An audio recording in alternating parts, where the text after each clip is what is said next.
نبی کریم صلی اللہ علیہ وسلم نے ارشاد فرمایا کہ مجھے بچوں کی 5 عادتیں بہت پسند ہیں۔ کیا معلوم کہ آپ کے بچوں میں بھی یہ عادات ہوں مگر آپ کو وہ پسند نہ ہوں اور آپ بچوں کو ان عادات کی وجہ سے ڈانٹتے ہوں۔ لہٰذا ویڈیو کو مکمل دیکھیے تاکہ آپ کو بھی علم ہو جائے کہ وہ کون سی ایسی 5 عادات ہیں جو کہ نبی کریم صلی اللہ علیہ وسلم کو پسند ہیں۔ بسم اللہ الرحمن الرحیم۔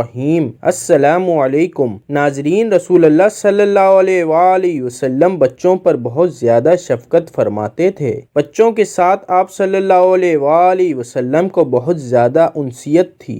جب بھی سفر پر کہیں جاتے تو بچوں کے لیے تحائف لاتے اور واپسی پر بچے آپ کے انتظار میں ہوتے، کیونکہ نبی کریم صلی اللہ علیہ وسلم بچوں کو اپنی سواری پر بٹھاتے تھے۔ جب بھی موسم کا کوئی پھل پک کر تیار ہوتا تھا، صحابہ کرام آپ کی خدمت میں پیش کرتے تھے تو نبی کریم صلی اللہ علیہ وسلم وہ پھل سب سے پہلے بچوں کو دیتے تھے۔ اس کے علاوہ نبی کریم صلی اللہ علیہ وسلم اپنے نواسوں حضرت حسن اور حسین رضی اللہ تعالی عنہ سے بے پناہ پیار کرتے تھے۔ ان کو اپنے کاندھوں پر بٹھاتے اور سواری کرواتے تھے، یہاں تک کہ نماز میں بھی ان کو اپنے آپ سے دور نہ فرماتے تھے۔ یہ سب کرنے کا مقصد یہ تھا کہ صحابہ کرام بھی اپنی اولاد سے محبت کریں۔ ناظرین کرام، ویسے تو نبی کریم صلی اللہ علیہ وسلم کو بچوں سے بہت لگاؤ تھا، لیکن بچوں کی 5 عادتیں آپ کو بہت پسند تھیں۔ وہ 5 عادتیں کون سی ہیں؟ نمبر 1، وہ رو رو کر مانگتے ہیں اور اپنی بات منوا لیتے ہیں۔ ناظرین، اگر غور کریں تو اس سے ہمیں اس بات کی نصیحت کی جا رہی ہے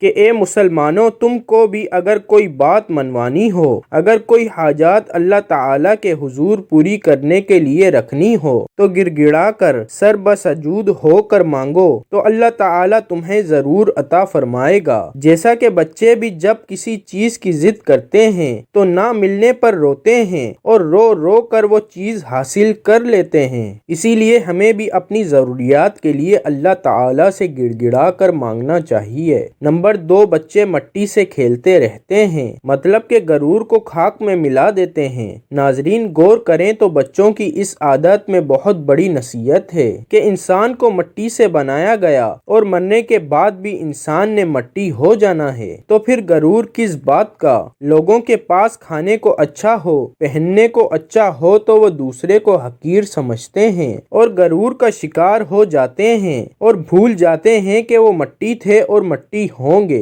نمبر 3، تیسرا جھگڑتے ہیں تو جلدی ہی صلح کر لیتے ہیں۔ ناظرین، اس آیت میں بھی ایک نصیحت پنہاں ہے کہ لڑائی جھگڑا اگر کسی سے ہو بھی جائے تو اسے ساری زندگی کا مسئلہ نہیں بنا لینا چاہیے، بلکہ اس کے بعد صلح صفائی کر لینی چاہیے۔ ایسا نہ ہو کہ وہ لڑائی جھگڑا آپ کی نسلوں تک منتقل ہو جائے۔ لہٰذا بچوں کی اس عادت میں بھی ہمارے لیے ایک سبق ہے، اسی لیے نبی کریم صلی اللہ علیہ وسلم کو بچوں کی یہ عادت بھی بہت پسند تھی۔ نمبر 4، بچے مل جل کر کھاتے ہیں اور زیادہ جمع کرنے کی حرص نہیں کرتے۔ اس عادت کے اوپر ہمیں عمل کرنا چاہیے کہ آج ہم لوگ اس عمل سے بہت دور ہیں کہ کوئی بھی چیز ہوتی ہے تو اسے دوسروں کے ساتھ بانٹتے نہیں ہیں۔ مل بانٹ کر کھانے سے پیار محبت بڑھتا اور برکت ہوتی ہے، لیکن افسوس کہ آج کل کے والدین بچوں کو اس عادت سے بھی دور کر رہے ہیں اور ان کو دوسروں کے ساتھ مل کر کھانے سے منع کرتے ہیں، اور ساتھ ساتھ ہم لوگ مال و دولت جمع کرتے رہتے ہیں۔ اپنی دولت کو اپنی اولاد پر خرچ کریں، انہیں بہتر کھانے کو اور پہننے کو دیں۔ نمبر 5، مٹی سے گھر بناتے ہیں اور بنا کر گرا دیتے ہیں، یعنی یہ بتلاتے ہیں کہ یہ دنیا فانی ہے اور اس نے ایک دن ختم ہو جانا ہے۔